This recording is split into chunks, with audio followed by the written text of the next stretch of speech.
Hi, I'm Pat Kelly. Okay, we've got another problem where they give us several equations. They're going to bound some region, and then they're going to spin that around an axis to create a volume, and we're supposed to find, it's going to create a solid, and then we're going to find the volume of that solid. Okay, so they give us a few equations: y equals sine of x, y equals 0, x equals 0, and then x equals pi. And it sounds like there's a lot going on. What you always want to start with is a sketch for yourself. I've already drawn that for you, and then once you get going in your sketch, you'll see that there's really not as much going on as it looks with all those equations. All we really have is this y equals sine of x, and then y equals 0 is just our x-axis. So what they're doing is trying to put a lower bound on that region. X equals 0 is just your y-axis, and that's just trying to give us a left boundary. And then x equals pi, another vertical line, and really, practically, they're trying to give us a right boundary. So that's our shaded region that we're going to spin around the x-axis. They had told us that. That would create a solid, and then we're going to try to find the volume of that solid. Another task they have for us when we're done is to verify your results using the integration capabilities of a graphing utility. So we'll do that at the end. Don't mind the scribbles over there, must be left on the board from the previous class. Let's see. So if I'm going to find the volume of this, what we've been learning is the disk washer method. I'd really want to start with the formula. In order to get the formula set up correctly, I'm going to go to my drawing and start by drawing that representative rectangle. And with the disk washer method, you always want to draw the representative rectangle perpendicular to the axis that you're spinning around. So if we're spinning around the x-axis, my representative rectangle is just going to be straight up and down like that. That helps me decide when I get into my formula that I am going to be integrating with respect to x. I know that because that's the variable that's along the thickness of the rectangle. Second thing I want to decide, getting into my formula, is this a disk or is it a washer? So I'll come back to my drawing. In order to decide disk versus washer, you have to imagine spinning that representative rectangle around that axis of revolution.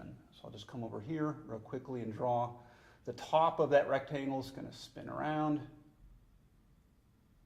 The bottom of the rectangle is actually right on that axis of revolution, so it doesn't spin, or I should say it doesn't create a hole. And that's the key, is if there were a hole in the middle, that would be a washer. There's no hole. This is a disk. Let's get the formula set up. So our volume formula, integrating with respect to x for a disk, is going to be pi integral from a to b, capital R as a function of x, squared dx. Now we'll go to plug in the particulars for us for this problem. We can see right off the bat some of the particulars we need are the limits of integration. So I'm always thinking, what variable am I integrating with respect to? X here. The lower limit is going to be your lowest value of x. Your upper limit is going to be that highest value of x. So I'll come back to the drawing and just make sure I have a good handle on what the lowest value of x is and what the highest value of x is. So you're actually looking for the intersection of these curves, but it's not too involved to do that here because they gave us some friendly curves. This intersection point right there is the origin. I'm also going to be concerned with this intersection point right there. That's not too difficult either. That comes from x equals pi and that y equals sine of x curve. So that's going to be pi, comma, 0. Now, I did that because I wanted to have my lowest value of x involved, which is 0. And I also have my highest value of x involved, which is the pi. So now I have my limits of integration, pi from 0 to pi. Okay, next, I'm looking inside the integral, and part of the formula is that capital R, that's the outer radius of our disk. So let me come back to my drawing. My outer radius is going to go from the middle to that outer edge. I got to visualize where that comes from in my drawing, so I'll slide over. Well, that just comes from the curve, the y equals sine of x function. So my capital R of x is sine of x. In the formula, it's squared. So I'll add that exponent, but realize it's not from the function, that's from the formula. And then dx. Okay, so the setup of this volume integral wasn't too bad, I don't think. But I think they're trying to challenge us with where we go from here. We have to integrate this. So you could wrestle with that for a little bit, trying to figure out how to integrate it.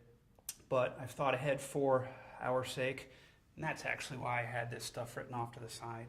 You're going to need to use one of your double angle identities from trig. So this double angle identity for cosine of 2u involves sine squared of u. So you can solve this identity for sine squared. Not too much algebra here. 1/2 parentheses 1 minus cosine of 2u. And then use that in our work on this problem. I'll continue down the line. Pi still, integral 0 to pi still. And replace sine squared with 1/2 parentheses 1 minus cosine 2x dx. And that's a much more manageable integral. So let's do it. This equals pi still out in front. The integral of 1 is just going to be x, but there is a divided by 2 from that 1/2. Okay, and the integral of cosine of 2x, you might be able to do some u substitution in your head. If not, take another step to do it or do it off to the side. But that should be sine of 2x divided by 2. And there's also another divided by 2, so I'm going to divide by 4. And then don't lose that minus sign. And that was my integration. It's a definite integral though, so I've got my vertical bar from 0 to pi. Okay, now we've integrated. Now we'll plug in those limits of integration. See if I can fit it down below. Here, this equals pi.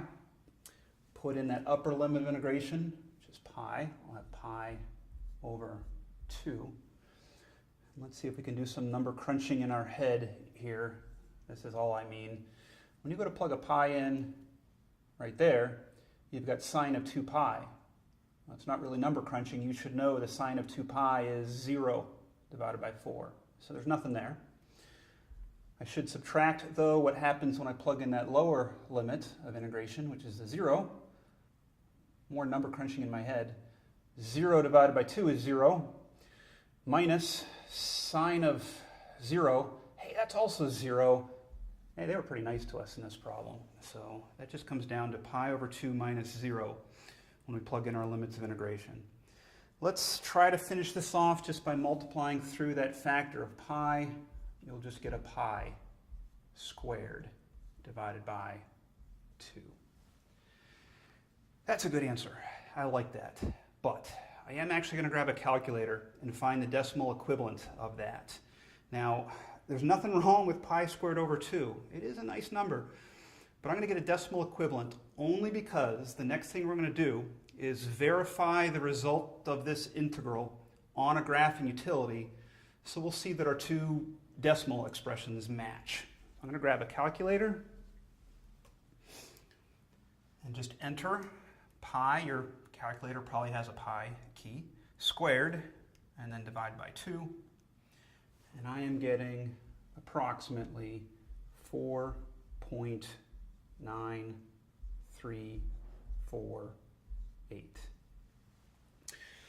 Okay, so that's a good answer. The second half of the problem is we want to see if we get the same answer using a graphing utility, and we're going to use the integration capabilities of that utility. So grab your favorite graphing utility, and then what we're going to do is we have to enter a function into your y equals, and then find the integral of that. So I'm talking slowly right now because you want to be smart about what you even put into the y equals part of your graphing utility. What I'm looking at is, at this step, I don't want to put in just sine squared of x, because then I'll be off by a factor of pi when I figure out the answer on my graphing utility. So let's push that factor of pi inside. What that really boils down to then on your graphing utility is you're going to put y sub 1 as pi sine squared of x. That's the function we want to enter into our utility. Let's do that. So I'll grab my graphing utility and enter that function.